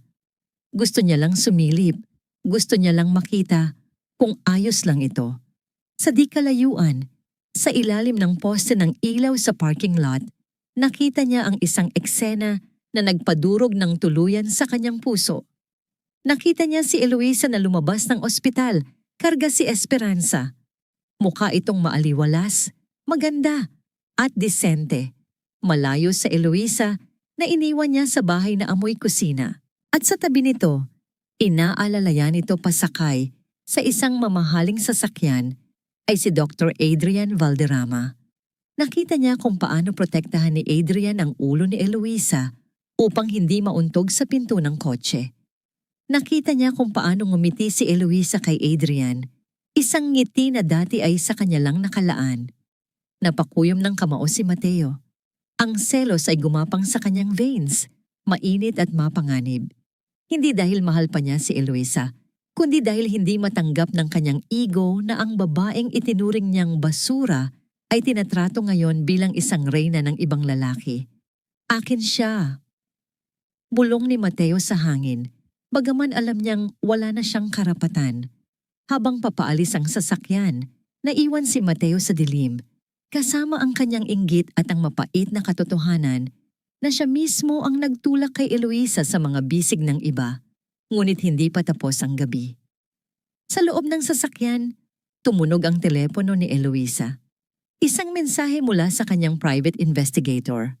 Ma'am, kumpirmado. Ang medical records ni Sofia ay peke. Hindi siya buntis. At may nakuha kaming witness na magpapatunay na siya ang naglagay ng langis sa hagdanan noong gabing iyon. Napahawak si Eloisa sa kanyang dibdib. Ang hinala ay naging katotohanan. Ang aksidente ay hindi aksidente. Ito ay isang pagtatangka sa buhay nilang mag-ina. Tumingin siya kay Adrian at sa unang pagkakataon, ang kanyang mga mata ay hindi na lang puno ng lungkot, kundi ng determinasyon ng isang inang handang lumaban. Adrian, sabi ni Eloisa, ang boses ay matatag. Handa na ako. Simulan na natin ang paghuhukom. Ang opisina ni Mateo ay dati-rating puno ng ingay ng mga empleyado at tunog ng mga telepono. Ngunit ngayon, ang katahimikan ay nakabibingi. Halos lahat ng kanyang tauhan ay nag-resign na dahil sa kawalan ng pasahod. Ang tanging natira ay ang alikabok sa mga mesa at ang tumpok ng mga demand letter mula sa mga bangko. Nakaupo si Mateo sa kanyang swivel chair, nakasapo sa noo, habang pinapanood ang paglubog ng araw mula sa bintana ng kanyang opisina. Ito na ba ang katapusan? Ang kumpanyang itinayo niya, gamit ang dugo at pawis, at oo, gamit ang tulong ni Eloisa na pilit niyang kinalimutan, ay guguho na lang ba ng ganito? Biglang bumukas ang pinto. Pumasok ang kanyang sekretarya, ang nag-iisang natira dahil sa awa, na may kasamang isang lalaking nakasuot ng mamahaling Amerikana. Sir? Wika ng sekretarya. Nandito po si Attorney Lazaro ng Vertex Capital. Gusto raw po kayong makausap tungkol sa investment. Napatingin si Mateo. Vertex Capital, isang bagong investment firm na usap-usapan sa business world dahil sa laki ng pondo nito. Agad siyang tumayo. Inayos ang gusot niyang polo at pilit nang ngumiti. Attorney, bati ni Mateo. Inaabot ang kamay. Please have a seat. Anong maipaglilingkod ko? Umupo ang abogado nang may formalidad na nagpa-intimidate kay Mateo. Ibinaba nito ang isang makapal na folder sa mesa. Diretsuhin na natin, Mr. De La Cruz, panimula ng abogado. Nabalitaan ng aming board ang tungkol sa Project Phoenix. Naniniwala kami sa potensyal nito. Handang maglagak ang Vertex Capital ng 50 milyong piso para isalba ang kumpanya mo at pondohan ang proyekto. Halos mahulog si Mateo sa kanyang upuan. 50 milyon. Sapat na yon para bayaran ang lahat ng utang at bumili pa ng bagong bahay para makaalis sila sa squatters area na tinitirhan nila ngayon. Seryoso ba kayo? Hindi makapaniwalang tanong ni Mateo. Pero bakit? Alam niyo naman sigurong nasa bad shape ang kumpanya ngayon. We invest in potential, not current status, sagot ng abogado. Ngunit may kinang sa mata nito na hindi napansin ni Mateo, ang kinang ng isang mangingisda na nakahuli ng isda sa pain. Pero may kondisyon. Kailangan mong pirmahan ang kasunduan ngayon din. May ibang kumpanya ring nag-aabang sa pondo na ito. Take it or leave it. Ang pagdududa ay sumagi sa isip ni Mateo, ngunit ang desperasyon ay mas malakas. Kinuha niya ang ballpen, binuklat niya ang kontrata. Ang mga letra ay maliliit at marami, ngunit ang nakikita lang niya ay ang halaga ng tseke na nakapatong sa ibabaw nito. Sa kabilang banda ng lungsod, sa isang luxury condo, pinapanood ni Eloisa ang live feed mula sa hidden camera sa opisina ni Mateo. Katabi niya si Enzo, ang kapatid niyang eksperto sa negosyo. Pipirma siya. Siguradong wika ni Enzo. Ang taong nagugutom ay kakain kahit sa may lason na pinggan. Tinitigan ni Eloisa ang screen. Nakita niya ang pagpirma ni Mateo. Walang pagbabasa, walang pagtatanong. Nakaramdam siya ng awa, hindi pagmamahal, kundi awa para sa isang taong nagpahulog sa sarili niyang kasakiman. Ang Clause 4B, bulong ni Eloisa. Ang clause na nagsasabing kapag hindi nabayaran ang investment sa loob ng isang buwan, lahat ng personal na ari-arian ng borrower, pati ang pangalan at intellectual property, ay mapupunta sa investor. At dahil ang Vertex Capital ay pag-aari mo bunso, dagdag ni Enzo, sa oras na pumalya siya, sayo na ang lahat, pati ang dignidad niya. Bumalik ang eksena sa apartment ni Mateo. Umuwi siyang bitbit ang good news. Umaasang sasalubungin siya ni Sofia ng may tuwa.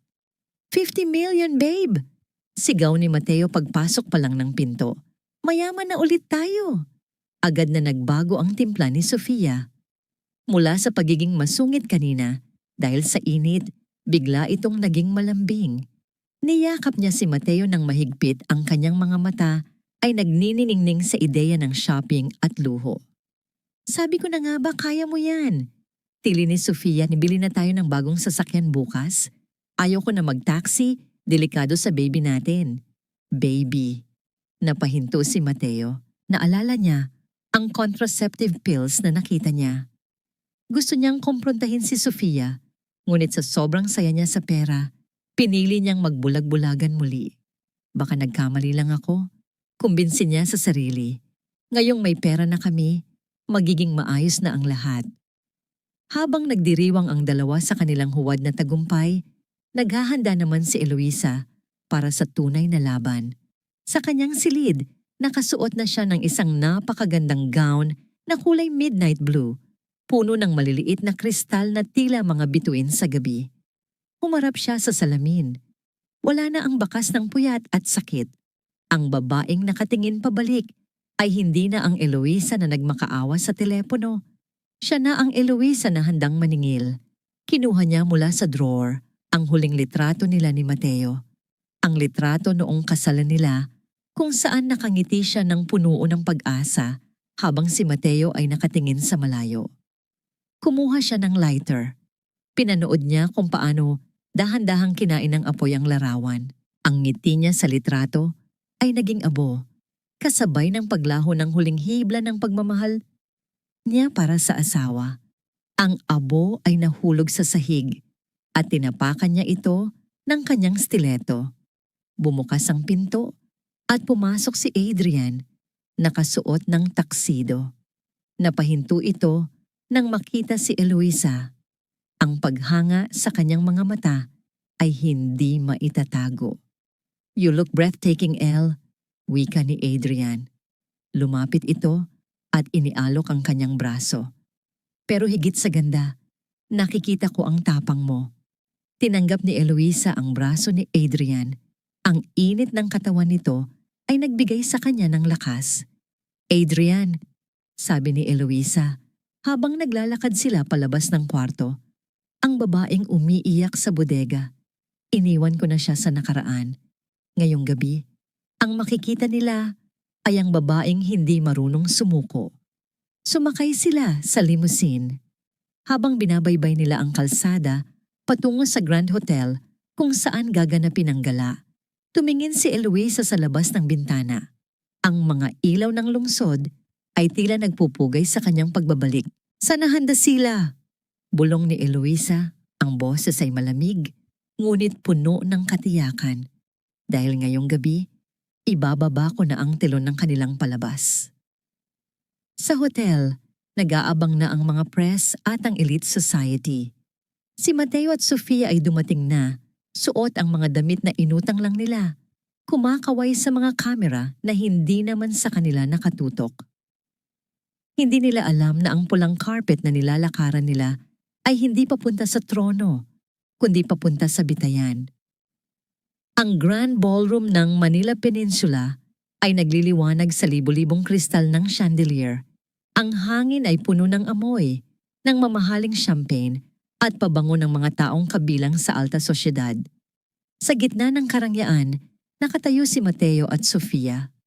Suot ni Mateo ang isang tuxedo na inupahan, habang si Sofia ay nagpipilit na makipag-usap sa mga mayayamang donya, bagaman halata ang malamig na pagtanggap ng mga ito sa kanya.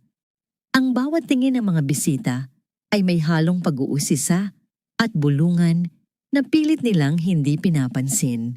"Tingnan mo sila, Matt," bulong ni Sofia. Ang boses ay may halong inggit. "Lahat sila nakatingin sa atin. They know we made it. Kapag nakuha natin ang deal na ito, tayo na ang maghahari dito." Tumango si Mateo, ngunit ang kanyang mga mata ay hindi mapakali. Hinahanap niya ang kinatawan ng Montemayor Group, ang chairman, na nag-imbita sa kanya. Ang kanyang puso ay kumakabog ng mabilis, hindi dahil sa excitement, kundi dahil sa isang kakaibang kaba na hindi niya maipaliwanag. Pakiramdam niya ay isang manlalaro siya sa isang sugalan na hindi niya alam ang patakaran. Biglang namatay ang mga ilaw. Ang ingay ng bulwagan ay napalitan ng isang nakabibiminging katahimikan.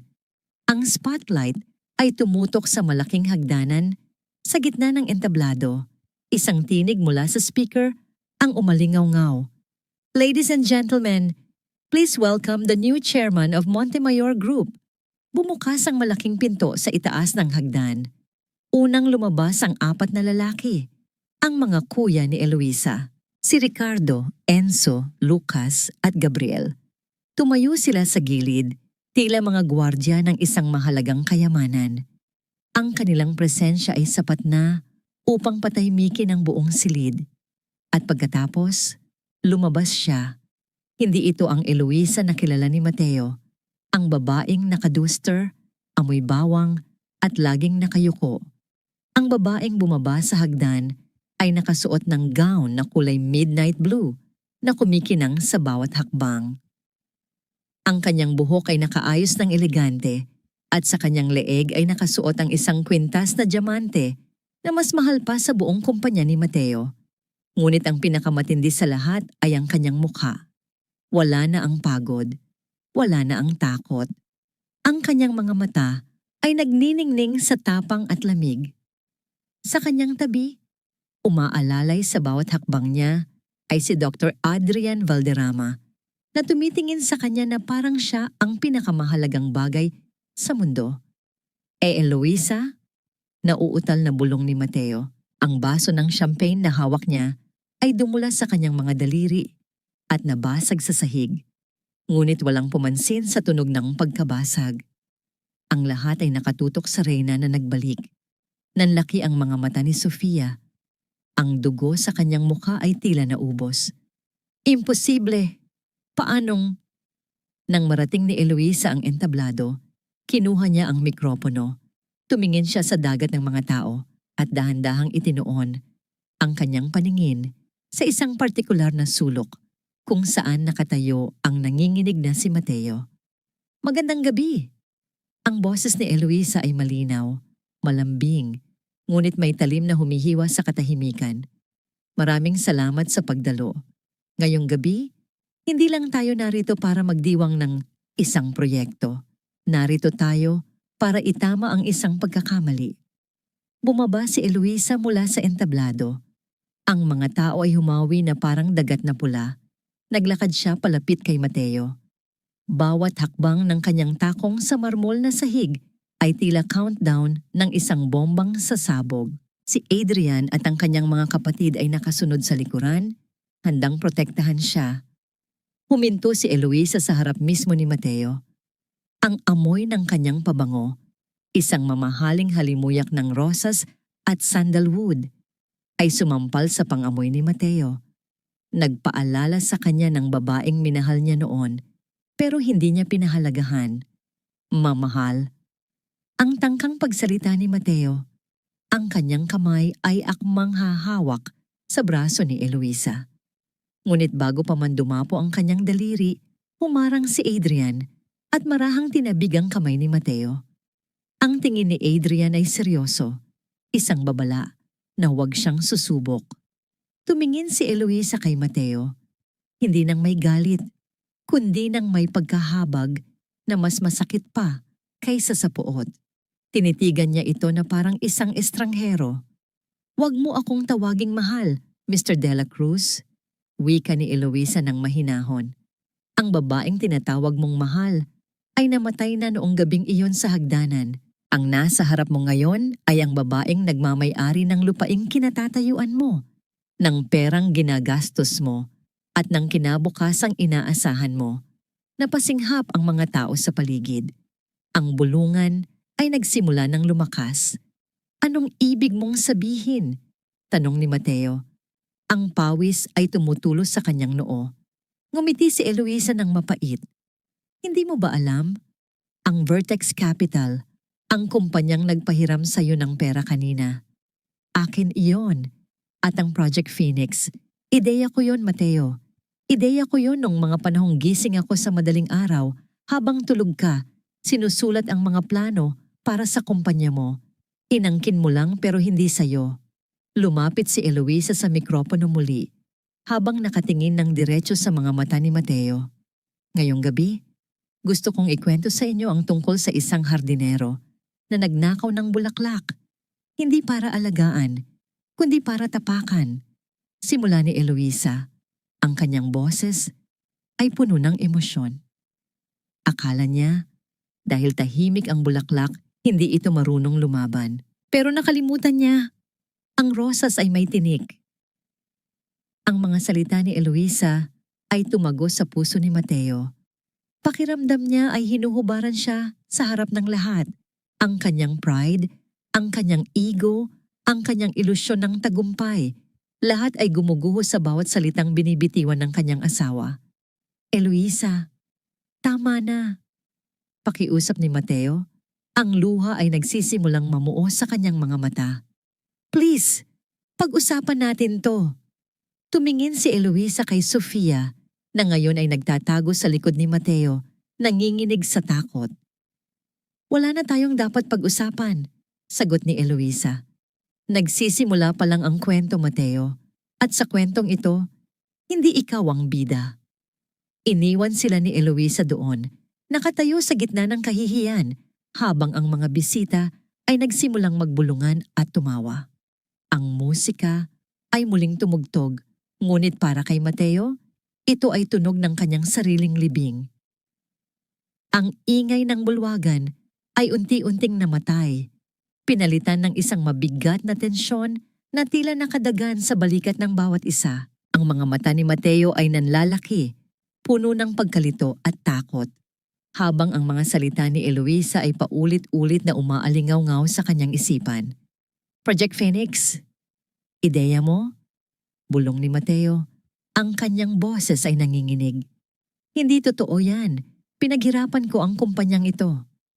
Ngumiti si Lucas, ang kapatid na abogado ni Eloisa, at naglakad palapit sa podium. Sa isang kumpas ng kanyang kamay, ang malaking screen sa likuran ng entablado ay nagbago.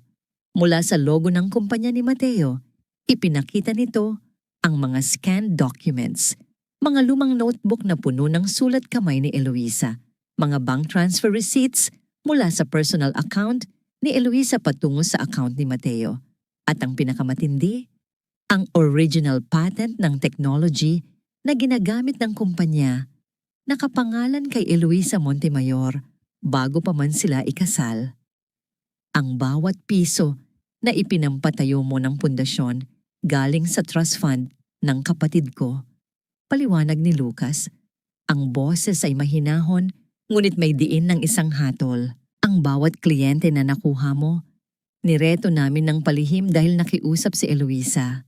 Akala mo ba talaga, Mateo, na ang isang high school graduate na tulad mo ay basta na lang makakapasok sa exclusive circle ng mga tycoon nang walang tulong? Napaupo si Mateo sa sahig.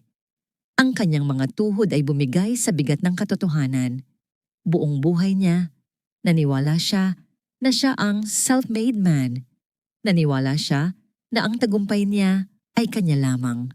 Ngayon, nalaman niyang siya ay isang hari na nakaupo sa tronong gawa sa papel.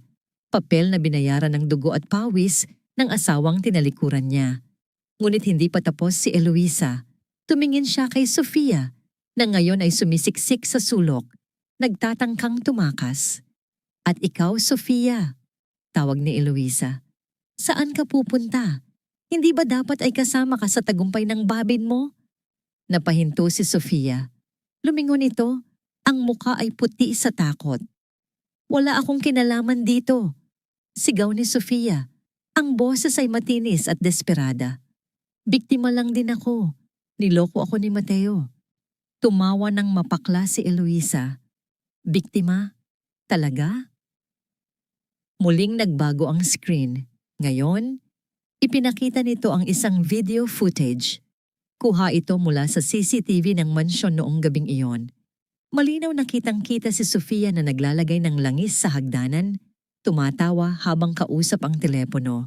At kasunod nito, ang medical records mula sa isang kilalang OBGYN clinic na nagpapatunay na si Sofia ay nagpaligate na 3 taon na ang nakakaraan.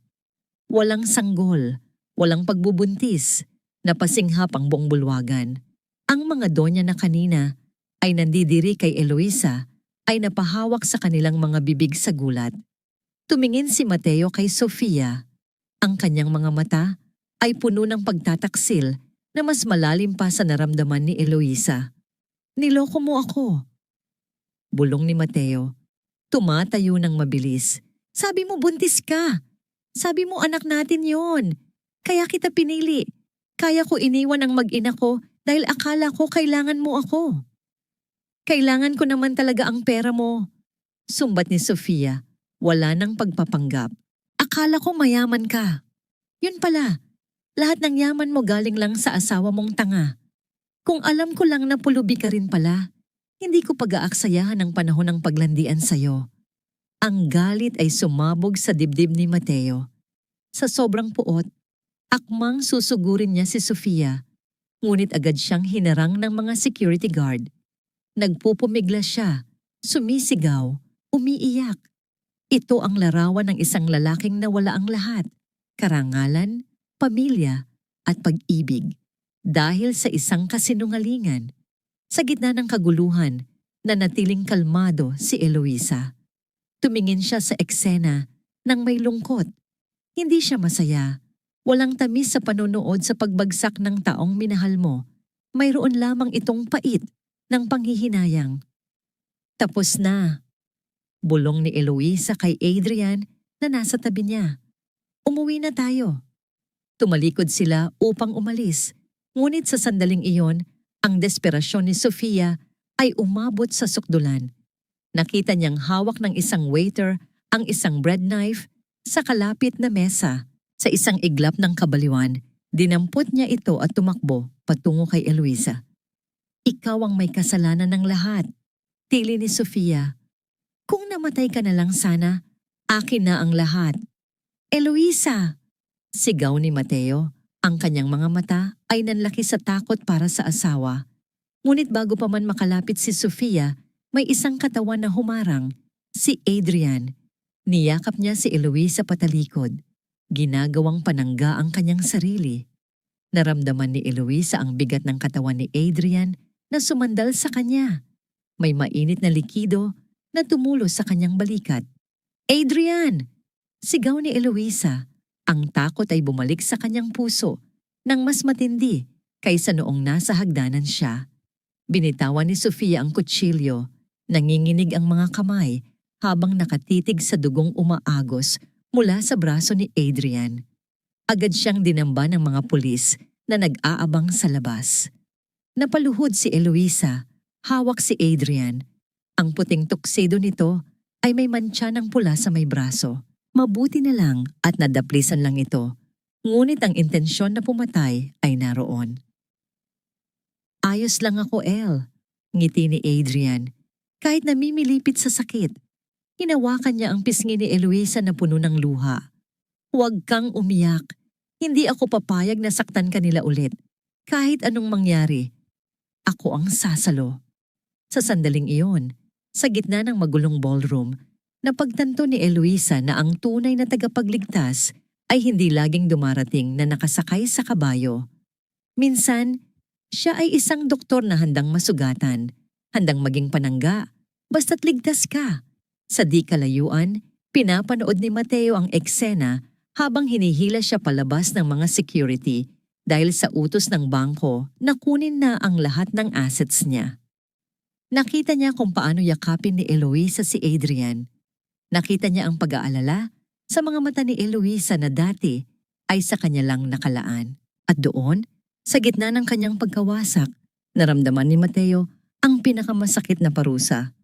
Ang makitang ang babaeng mahal niya ay masaya at ligtas sa piling ng iba, habang siya ay nag-iisa sa dilim na siya mismo ang gumawa.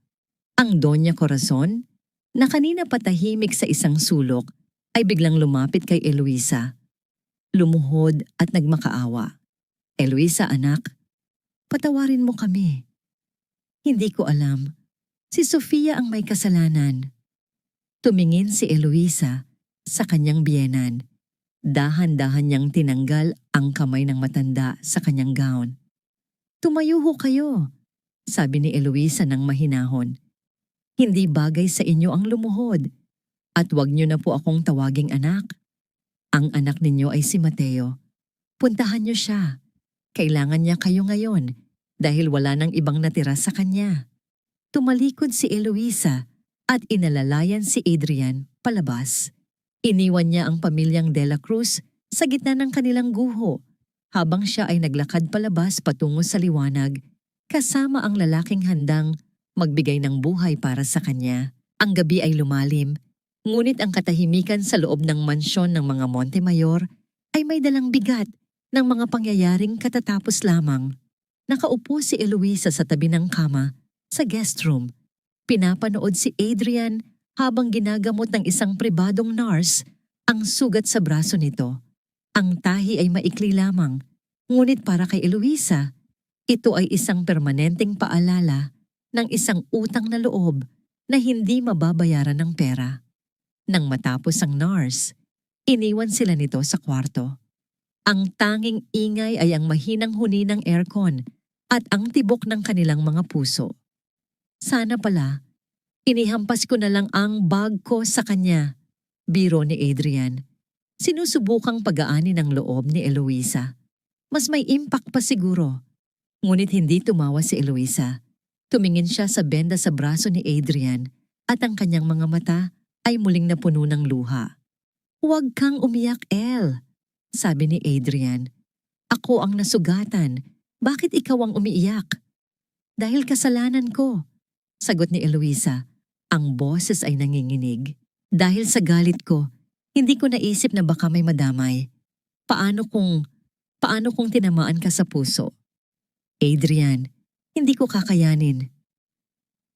Naputo lang kanyang sasabihin dahil hindi na niya mapigilan ang paghikbi. Sa sandaling iyon, ang lahat ng tapang na ipinakita niya sa ballroom ay naglaho. Bumalik siya sa pagiging isang babaeng takot na mawala ng isang taong mahalaga. Inabot ni Adrian ang kanyang kamay gamit ang kanyang hindi nasugatang kamay at marahang pinunasan ang kanyang mga luha. Ang kanyang paghawak ay puno ng lambing, isang tahimik na pangunawa na higit pa sa anumang salita. "Shh! Tumingin ka sa akin, El," bulong ni Adrian. Hinintay niyang magtama ang kanilang mga mata.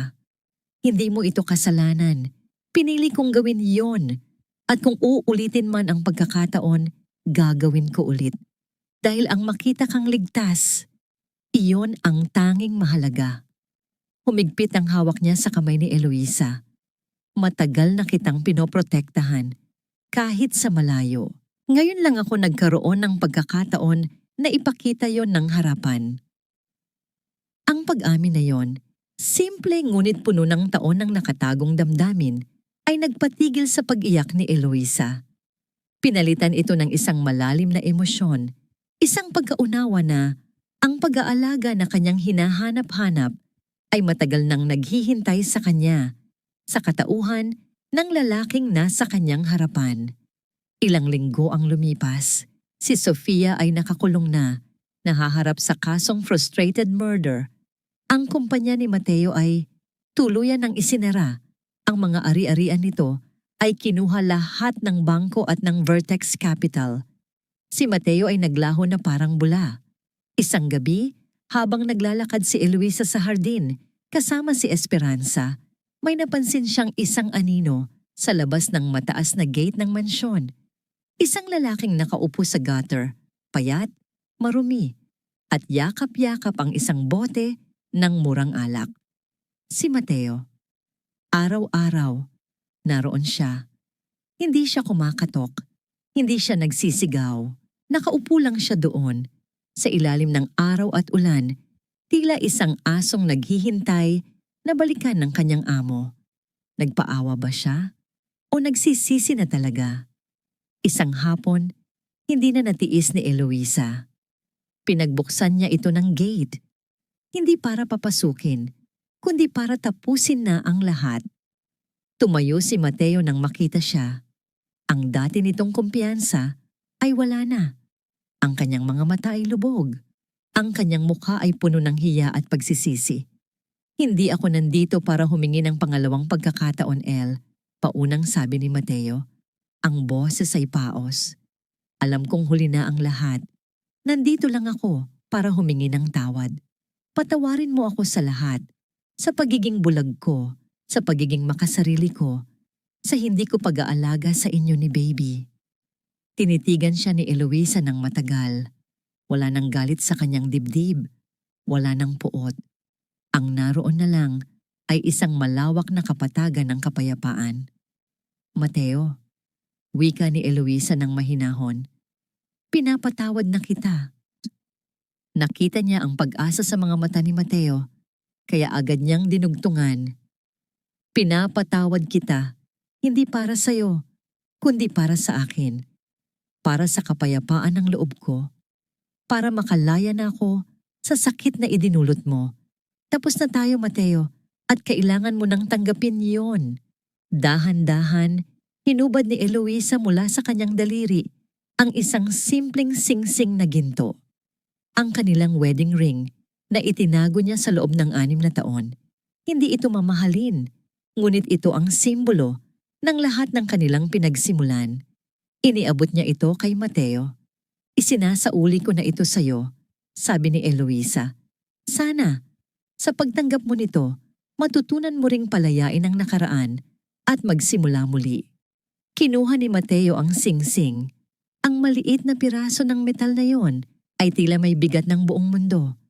Tinitigan niya ito at ang lahat ng alaala, ang mga pangarap, ang mga halik, ang mga pangako, ay bumalik at sumampal sa kanya ng sabay-sabay. Doon, sa harap ng gate ng mansyon na dati, ay pangarap lang niyang marating, napaluhod si Mateo. Niyakap niya ang sarili niyang mga tuhod at humagulgol na parang isang batang nawawala. Ang kanyang iyak ay hindi na para sa nawalang yaman, kundi para sa nawalang pag-ibig, isang pag-ibig na huli na niyang napahalagahan.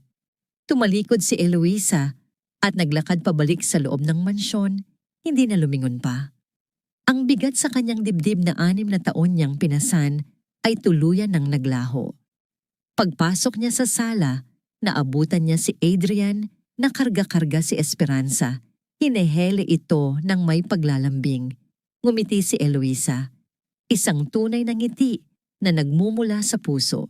Lumapit si Adrian sa kanya. Ang isang kamay ay hawak ang sanggol. Ang isa naman ay may kinukuha sa kanyang bulsa. Lumuhod si Adrian sa harap niya. Napasinghap si Eloisa, hindi handa sa kung anumang susunod. Ngunit hindi isang singsing ang kinuha nito. Kinuha nito ang maliit na paa ni Esperanza. Dahan-dahan, isinuot nito sa sakong ng sanggol ang isang napakagandang silver anklet na may munting kampanilya. Gumawa ito ng isang napakaliit at matamis na tunog sa bawat galaw ng sanggol. Habang hindi pa handa ang mami mo para sa singsing, bulong ni Adrian habang nakatingin sa mga mata ni Eloisa. Ako muna ang magiging guardian angel ninyong dalawa. Tumulo ang luha sa mata ni Eloisa.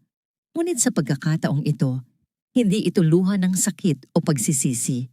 Ito ay luha ng purong kaligayahan. 1 taon ang lumipas.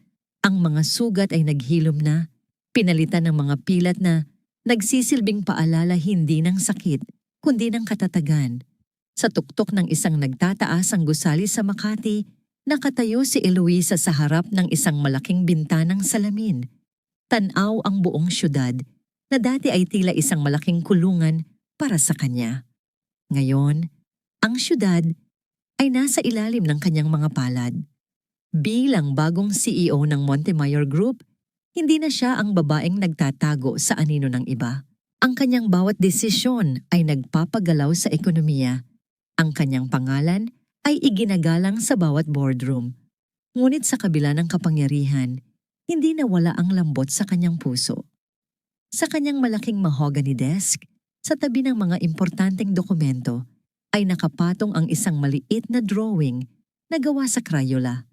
Isang larawan ng isang pamilya na may 3 tao, nakahawak kamay sa ilalim ng isang bahaghari.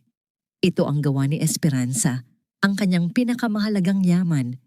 Sa di kalayuan, sa isang construction site, sa ilalim ng sikat ng araw, isang lalaki ang nagbubuhat ng sako ng semento. Ang kanyang balat ay maitim na sa araw. Ang kanyang mga kamay ay magaspang at kalyado.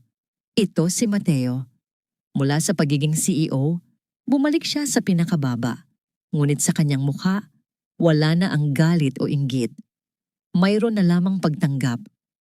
Napatingala siya at nakita ang isang malaking billboard sa kabilang gusali. Ang mukha ni Eloisa ang naroon. Nakangiti, ang modelo para sa isang luxury brand. Napangiti rin si Mateo ng mapait. Tinanggap na niya ang kanyang kapalaran. Ang parusa niya ay hindi ang paghihirap, kundi ang araw-araw na makita kung gaano kalaki ang sinayang niya. Nagpatuloy siya sa pagbubuhat. Bawat patak ng pawis ay isang bayad sa kanyang mga kasalanan. Sa hardin ng mansyon ng mga Montemayor, isang napaka-pribado at simpleng seremonya ang nagaganap. Walang press, walang daan-daang bisita. Ang naroon lamang ay ang mga taong tunay na nagmamahal sa kanila. Ang 4 na kuya ni Eloisa, ang mga magulang ni Adrian at si Esperanza na ngayon ay 1 taon na, masayang tumatakbo sa damuhan habang ang munting kampanilya sa kanyang sakong ay gumagawa ng matamis na tunog. Nakatayo si Eloisa sa harap ng isang arko ng mga puting rosas, suot ang isang simpleng puting bestida. Sa kanyang harapan ay si Adrian na nakatingin sa kanya na tila siya ang kaisa-isang babae sa mundo. Eloisa, panimula ni Adrian, hawak ang mga kamay nito. Hindi ko ipapangako sa iyo ang buwan at bituin. Dahil alam kong kaya mong abutin ang mga iyon ng mag-isa. Ang ipapangako ko ay ito. Sa bawat pag-abot mo sa mga bituin, ako ang magiging lupa na sasalubong sa iyo kapag kailangan mong magpahinga. I will be your home. Tumulo ang luha sa mga mata ni Eloisa, ngunit ito ay luha ng kaligayahan. Adrian, sagot ni Eloisa, ang boses ay matatag. Dahil sa iyo, natutunan kong ang tunay na pag-ibig ay hindi pagkakakulong, kundi pagpapalaya. Pinalaya mo ako mula sa nakaraan. At ngayon, pinipili kong ikulong ang sarili ko sa iyo. Habang buhay. Isinuot nila ang mga singsing at sa ilalim ng nag-aagaw na dilim at liwanag ng hapon, ang kanilang mga labi ay nagtagpo. Hindi ito isang halik ng pagnanasa, kundi isang halik ng pangako, ng kapayapaan, at ng isang bagong umaga. Pagkatapos ng seremonya, habang nagkakasiyahan sila, nilapitan ng 4 na magkakapatid si Adrian. Pinalibutan nila ito, ang kanilang mga mukha ay seryoso. Valderrama, wika ni Ricardo, ang panganay, habang tinatapik ang balikat ni Adrian ng medyo malakas. Welcome to the family, pero tandaan mo to. Isa lang ang prinsesa namin, dugtong ni Enzo. Isang patak lang ng luha dahil sa'yo, sabi ni Lucas. Itotododo ko ang aircon sa morgue. Pagtatapos ni Gabriel na ikinatawa ng lahat, ngumiti si Adrian.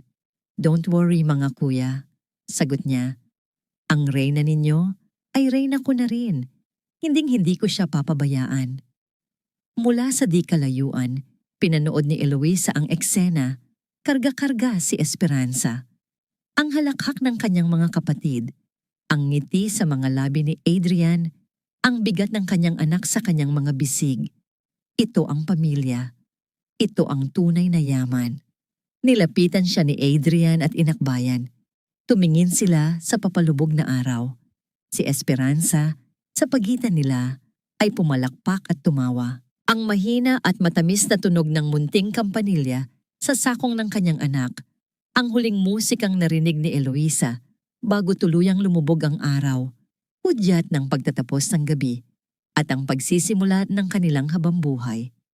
Ang dapit hapon ay nagpipinta ng kulay ginto at rosas sa kalangitan.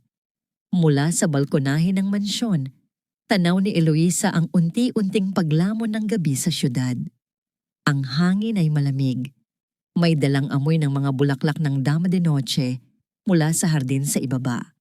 Sa kanyang kandungan, nakapatong ang isang bagong kwaderno na may balat na kulay krema, malayo sa kupas na asul na tala-arawan ng kanyang nakaraan. Hawak niya ang isang pluma at sa huling pahina ng kwaderno, isinulat niya ang mga salitang matagal nang namuo sa kanyang puso. Mahal kong Esperanza, panimula niya. Isinusulat ko ito hindi para ipaalala sa iyo ang sakit, kundi para ipaunawa sa iyo ang lakas. Minsan, sa buhay, darating ang isang pag-ibig na akala mo ay bubuo sa iyo, ngunit ito pala ang unti-unting dudurog sa iyo. Naranasan ko yon. Yumuko ako, nagtiis, at inialay ang lahat sa pag-aakalang yon ng kahulugan ng pagiging isang mabuting asawa at ina. Huminto siya sandali at tumingin sa malayo. Sa isip niya, nakikita niya ang anino ni Mateo. Hindi na ang CEO na mayabang o ang pulubing nagsisisi, kundi isang alaala na lamang, isang aral na nakaukit sa kanyang pagkatao. May nagtanong sa akin kung napatawad ko na ba siya. Ang sagot ko ay oo. Ngunit ang pagpapatawad ay hindi para sa kanya. Ito ay para sa akin. Ito ang pagtanggal ng huling tanikala na nag-uugnay sa akin sa pait. Ang pagpapatawad ay ang pagsasabi sa sarili mo na, tapos na, malaya na ako. Nahanap ko na ba ang kapayapaan? Araw-araw. Natatagpuan ko ito sa bawat halakhak mo, sa init ng yakap ng iyong Papa Adrian, at sa katahimikan ng mga gabing alam kong ligtas tayo. Ang kapayapaan pala ay hindi isang lugar na pupuntahan. Ito ay isang pakiramdam na inaalagaan sa loob ng puso. Hinaplos niya ang kanyang dibdib. Ang dating kirot ay wala na. Ang naroon na lamang ay isang kalmadong pagtibok, isang ritmo ng pasasalamat at pagmamahal. At ang huling aral, anak, huwag mong kalimutan kailanman ang iyong halaga. Ang isang babae ay kayang yumuko sa putik para sa pag-ibig, ngunit kaya rin niyang tumayo sa pinakamataas na bundok para sa kanyang sarili. Mahalin mo ang sarili mo, nang buo at walang pag-aalinlangan. Dahil kapag buo ka, walang sino man ang makakabasag sa'yo. Dahan-dahan niyang isinara ang kwaderno. Ito na ang huling pahina. Ang kabanata ng sakit ay opisyal nang natapos.